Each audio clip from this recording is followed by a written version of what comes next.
think about it from the patient, walking in the shoes of patient, right? So as they go from the physical travel to the diagnostic sort of pathway that they have to go through, every one of those touch points is a major heavy lift for a patient and their care providers.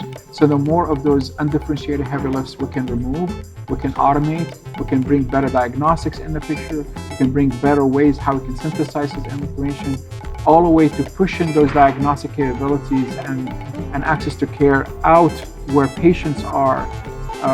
Then you start really thinking more with the whole is larger than the sum of the part. Hi, wherever you're joining us, I hope you're doing well. Welcome to Tech Conversations, where we bring you insights from tech entrepreneurs, CXOs, and investors. I'm Hari Arakli, and in this episode, Taha Kashut, CEO at GE HealthCare, talks about his first ever visit to India. Taha is a medical doctor turned technologist, and he was previously a vice president at Amazon Web Services, where he was also a distinguished engineer for machine learning. He's an example of the type of experts who are shaping GE HealthCare's AI and digital solutions strategy for the future. In this conversation, Taha spoke about how the company's R&D team in Bengaluru, its biggest outside the US, will play a bigger role in building these next generation products. Thank you for making time for this. Really appreciate your time. Thank you for your time. Thank you for visiting us. Yeah. So have you been to India, Bangalore before? It's the first time in my life visit India. I'm really excited to be here. Okay. What got you interested in what you saw as the opportunity at GE HealthCare? You moved from AWS. Well, the biggest opportunity, honestly, is if GE HealthCare as a company being at the forefront of healthcare, solving customers' problems for decades. One of the biggest thing that really resonated for me coming to GE HealthCare is the whole notion about how can you widen access to care in a way that you can actually push diagnostics, highly accurate diagnostics, to the masses. Be able to bring advances in medical technology such as imaging technologies and diagnostics, so that it can be high quality care that can be brought to more and more populations, so that we can get ahead of diseases. You can be able, whether that's diagnosing or treatment or even follow-ups, and our position also here in India, for example, the Bangalore R&D Center, here for 3 decades, innovating on behalf of the customer, solving all sort of problems and challenges by bringing new innovations and investments in this region, and the talent that we're working with a lot of the collaborators, whether that's IIS or IIT Madras, or even a lot of the customers that we're working with on advances in diagnostics, imaging, in CT, in MR, in nukes, medical oncology, or in ultrasound primary care. So you can think about how GE HealthCare really has been on the forefront of bringing advances in diagnostics to healthcare providers to close those gaps in care and bring better and more affordable solutions to the market globally. Bringing on board experts like you is also a reflection of the way in which GE is changing and the direction that the company wants to go, harnessing AI and so on. Give us a feel for how the company is changing. Absolutely. So as I mentioned, GE HealthCare is on a great mission to advancing care globally and to close those gaps in care globally. And if you try to think about our strategy, is front and center is for us to bring AI and digital in the foray of our diagnostics, as well as help our customers to manage their patients throughout their entire journey.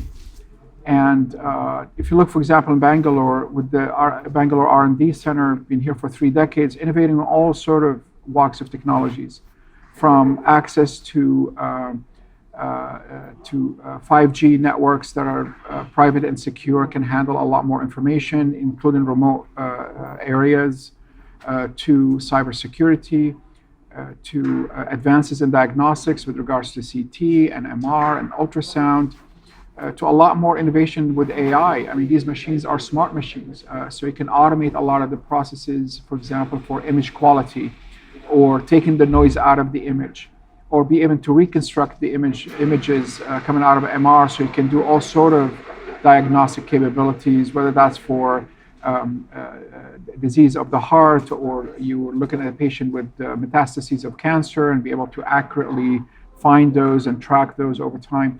So, and now we're taking that to a next level with advances in machine learning and AI and cloud computing, with making material investment in these for advancing our diagnostics equipment and machines, but also looking at the holistic view of a patient, so that way care providers will be able to operate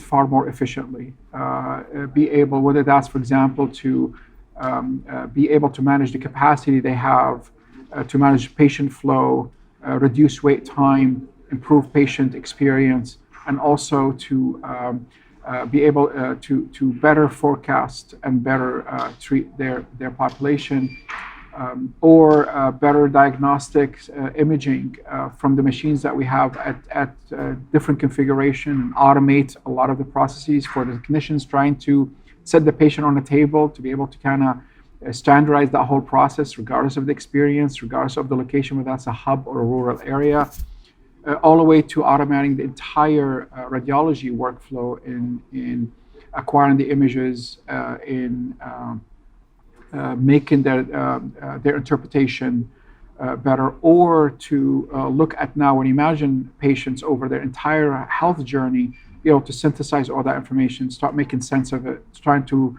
understand what are the best action for that patient at the right time. That requires different kind of investment in AI technology that capable of managing this complexity, and this is also the new innovation that we're bringing with the GE HealthCare System split, building on the amazing talent that we have here, or for example here in Bangalore, our second large hub outside the United States, where we have best engineers in machine learning, computer vision, software development, mobile development, hardware engineering, diagnostics, all under one roof, been working together for the last 3 decades. Can you talk about that a bit more? In the coming months and years, what's your plan in terms of the areas on which you want the teams in India to focus on? Yeah, so team in India has been particularly incredible in solving problems that are closer to advances in the machines that we built across all modalities, whether that's a CT, an MR, a PET, or ultrasound, or monitoring devices like EKG and the likes. So we're now doubling down more on giving these engineers better tools to bring next generation of artificial intelligence applications to make these machines smarter in automation, smarter in better image quality, in better resolution coming out of these machines. Also, the time it takes to do a scan, which results in better throughput for customers, so they can scan more patients, or reduce of the radiation if radiation is involved in the diagnostics. So that's one big part of it, and we're making also investment in this region to solve bigger problem through R&D. For example, the investment we just announced with Whirlpool GE HealthCare of $1 billion investment over the next 5 years in R&D and manufacturing across this. Partnership is very, very important to us. So partnering with India Institute of Science, India Institute of Technology in Madras, the number of KOLs, these key opinion leaders, academic institutions, hospitals, regional hospitals that we have here, on solving bigger problems in diagnostics, for example, early screening of cancer or early diagnostics between ultrasound and machine learning, computer vision to be able to go after oral cancer work we're doing with IISC right now. Those start going after burden of illness that we're seeing in India, the big shift in burden of illness towards more higher non-communicable diseases, non-infectious diseases such as Alzheimer's, especially with the patient population aging. We're seeing with cancer, with diabetes and cardiovascular implications. Those require different kind of thinking around more holistic view to go from diagnostics into early screening or into a treatment and monitoring, and longitudinal monitoring. Then closing gaps in care, meaning that pushing a lot of this innovation to tier 2, tier 3 rural areas where these technologies can be far more automated so that way you can bring the standard of care everywhere to be at the same level, whether that's from democratizing access technicians through this process, automating the process for radiologists so now we can have better diagnostics everywhere. So India obviously gives you the opportunity to test new technologies and solutions at a billion-person That's right. scale. So what kind of experiments are you thinking about? Well, I mean, we're thinking very big. We're thinking big in the sense that, like, if you look at globally, 40% of the world's population, 40%, don't have access to any care, not high quality care, any care at all. So we're taking a bold move. We're not just looking at India as a business opportunity for us. We're looking far beyond. It's an area we can together, through the collaborations, through our investment, through the government investment, through working on these problems, is looking at different kind of healthcare that needs to be delivered and democratized and bring the standard of care, high quality care, to be accessible, affordable to many. So if you consider that at the 1.4 billion population experiment, the next 3 billion is really where this can go. And as I mentioned, with our R&D in Bangalore, I mean, for the last 3 decades, we've been at this problem. This is not a new foray for us. We've invested in this region. We continue to invest in this region. We continue to learn and collaborate and also invest in bringing new talent in machine learning, in hardware engineering, in computer vision, in advanced visualization, in diagnostics, so we can start keep thinking about where healthcare truly can extend to the largest population possible in India and beyond. So this whole notion of in India for India, we're absolutely committed to that, but also to the world, is bring a lot of these innovations and these learnings and the new innovations that we can bring to the rest of the world. Just the team that we have here in Bangalore over the last 30 decades have brought 125 new technologies. So you can imagine what is the next set of technologies going to look like. And our investment in AI first and digital first is going to double down more on that so we can fast track this path, as I really truly believe AI is going to be at fore and center of solving a lot of these issues. From your point of view, what are the most vexing challenges, since you spoke about taking access to a large number of people? Well, we are looking at this really more of a system approach, the most holistic way possible, because there are a number of challenges you really need to solve for. First of all, look at the number of experts to the number of population. If you're in a hub like a central city, your biggest challenge is going to be throughput, inability to scale, to manage that large influx of population you're trying to deal with. So a lot of operation efficiencies need to be kind of taken out of the equation. And the way to solve for that is operation efficiency. If you start breaking down, for example, diagnostic pathway, how much more can we automate in this process? What kind of hardware can we go and innovate for that next level of hardware that can be affordable and give you better throughput or better diagnostic capabilities or better image resolution? So you look at the value. So the value is not just the cost of the equipment. The value is by thinking more holistically about all the issues that you're trying to solve. So automation becomes part of this. Scaling expertise, because expertise is not evenly distributed. And then you look outside the hub, central hub, when you go into tier 2, rural areas, tier 3, or even access to local care is inaccessible. So this is where we're also thinking about, for example, ultrasound or guided ultrasound, where a clinician, not a trained sonographers, will be able to through ultrasound probe, will be able to take all the images of a heart and be able to do a bunch of quantification that a central sonographer can check on.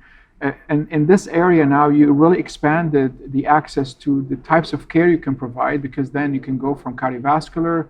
Next generation is going to be screening of other types of diseases and that sort of thing. Right now, we're starting with cardiovascular. That's a big topic, and especially from when it comes to disease burden on a population. Then you look at the technologies that you can really kind of lean in to help you scale. So this is where AI, machine learning, and digital can really be a great asset.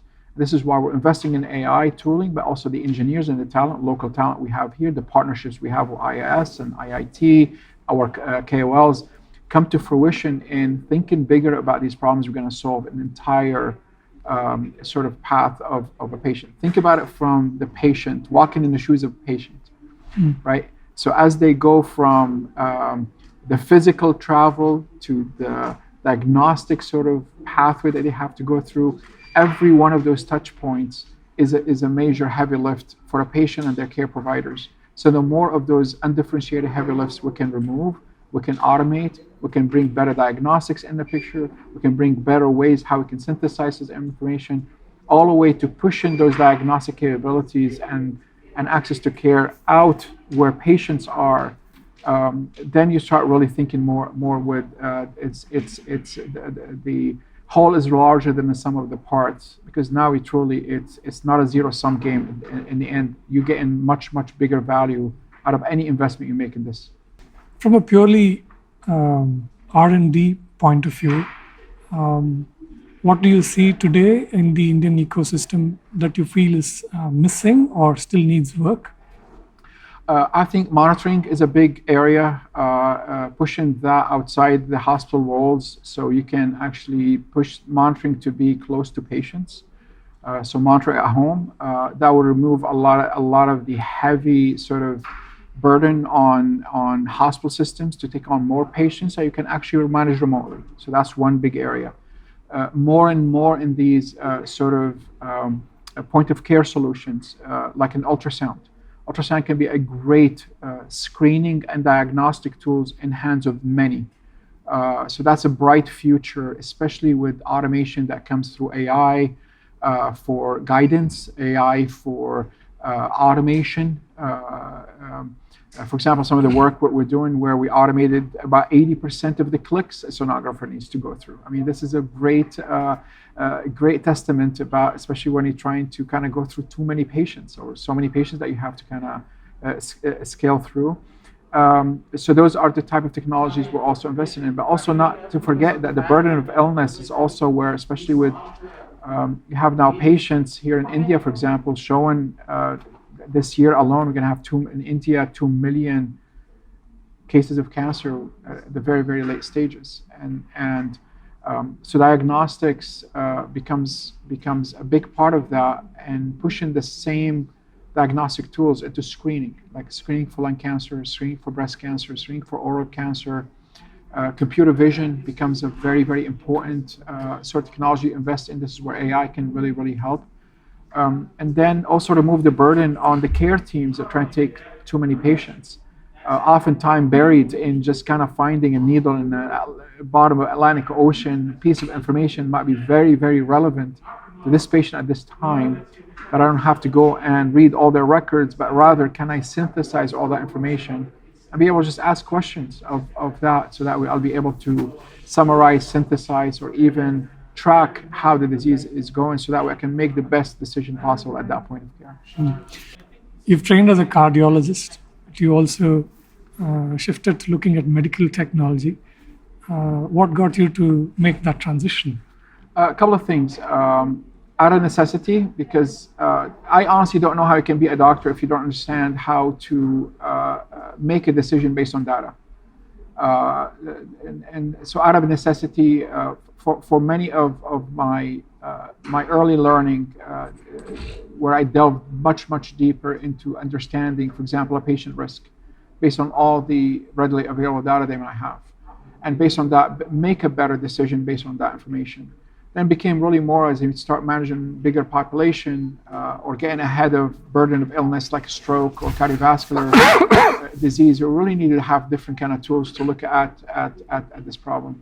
But became even more closer to my mission is, if we really want to close gaps in care globally, you have to really think bigger. And this is where advances in technology and science and machine learning can be great tools in the toolbox, in addition to diagnostics, that together you can actually now start thinking differently about how you can actually tailor different solutions given the different demographics or problems that you're trying to solve for that different population. And from that lens, I've been, throughout my career and education and experiences, really blessed to be able to make bigger impact every time I try to take a different challenge. And by the team that I bring together of missionaries, not mercenaries, that really think about those problems in a way that, well, I can contribute to that problem by bringing this diverse skill sets, whether that's in medicine, whether that's in research, whether that's in machine learning and science, or whether that's in technology and software, to kind of have better tools to equip those who are taking care of a patient, and that patient who can be you and I or a relative, and having to go through in their shoes through their journey and see how fragmented it is today.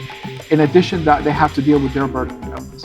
So that's really what drove me, and the passion that I drive with, where I wholeheartedly believe AI and software are great enablers for us to close gaps in care, get ahead of society in taking care of burden of illness, and ultimately is move more towards wellness than just treating a disease.